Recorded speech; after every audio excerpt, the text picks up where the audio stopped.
Bonjour et bienvenue à ce nouveau JT de Soft News.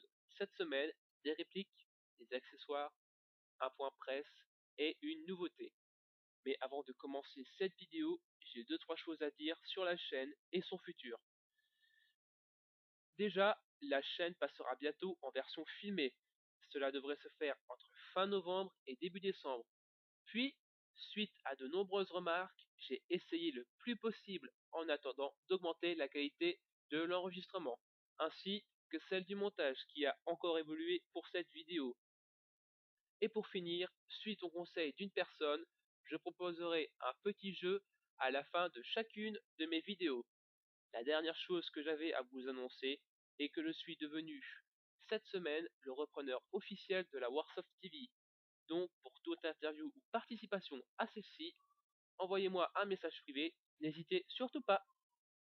Bon, passons aux news et on commence avec les répliques. C'est Wingun qui ouvre les hostilités en nous proposant 3 nouvelles répliques, des Makarov, donc disponibles en 3 versions. Ces 3 versions fonctionneront au CO2, mais possèdent, d'après le constructeur, une puissance de 330 fps, ce qui est vraiment raisonnable pour une réplique au CO2. Elles sont disponibles chez Gunfire au prix respectif de 146€, 133€ et 93€. On continue avec SRC, dont la MP41 est enfin sortie des chaînes de montage. Disponible dans plusieurs shops, son prix oscille du simple au double, et vu que je n'ai sûrement pas tous les prix de cette réplique, je ne préfère pas en communiquer du tout pour éviter de vous communiquer des prix trop élevés. Et pour ceux qui voudraient un avis sur cette réplique, je vous invite à découvrir ici la review réalisée par mon collègue Neo035, qui possède la version limitée de la réplique. Je tiens à rappeler que cette version a été produite à 100 exemplaires et qu'elle est encore disponible dans certains magasins, mais elle devrait vite devenir indisponible. Maintenant, c'est Airsoft Surgeon qui nous présente son nouveau custom, le Titanium M4.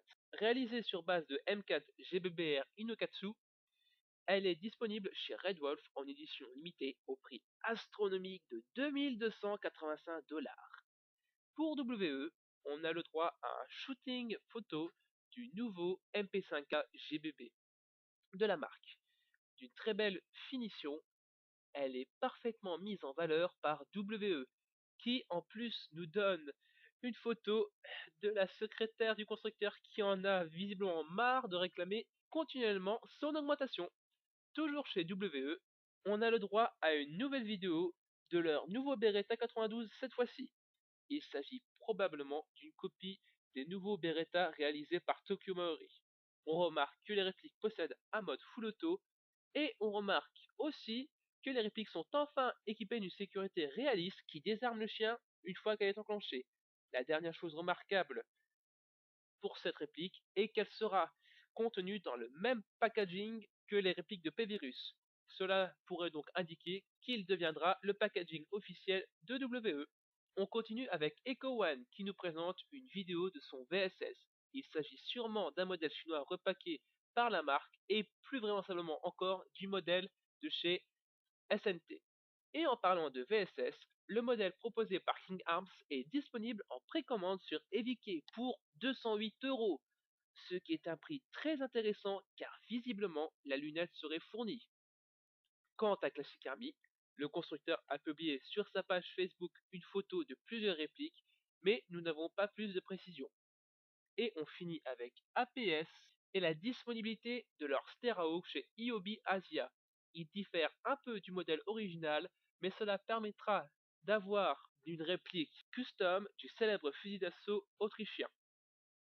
Pour les accessoires, c'est Guegwei qui ouvre le bal, avec un déport de rail à 45 degrés, un delta ring prévu pour le modèle R8 de la marque, un système de rail d'interface affixé à l'avant des répliques type M4 et M16, et enfin un cache-flamme pour réplique type M60 ainsi qu'un front sight pour réplique type M14 EBR.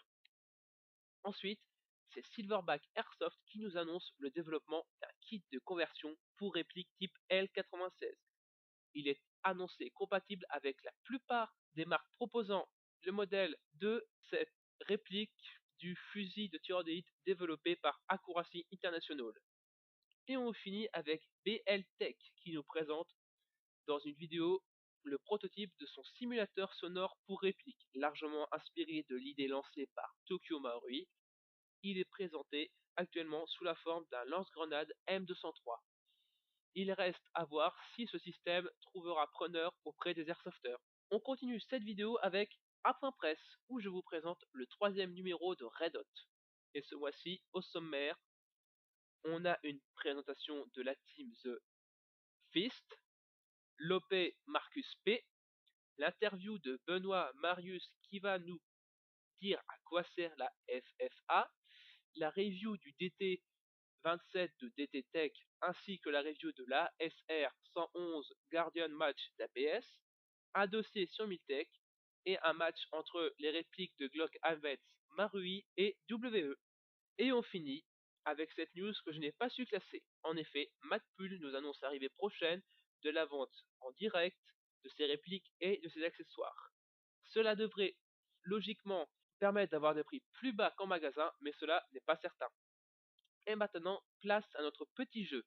Maintenant, chaque semaine, je vous proposerai une énigme derrière laquelle se cachera un modèle de réplique. Pour y répondre, vous aurez le choix entre deux méthodes, soit la zone commentaire de YouTube, soit directement sur la page Facebook où l'énigme sera posée. Et donc voici la fameuse énigme. Je suis un fusil d'assaut dérivé d'un dérivé de Kalachnikov. Mais pourtant, je suis chambré en calibre 5,56. J'ai été développé en Israël et j'ai connu plusieurs variantes. J'ai été beaucoup exporté, mais bizarrement peu utilisé par l'armée israélienne. Qui suis-je? Et voici ce qui clôt cette vidéo. Je vous invite à liker la page Facebook de la chaîne et à me follow sur Twitter. Et vous dis donc à lundi prochain pour le nouveau JT.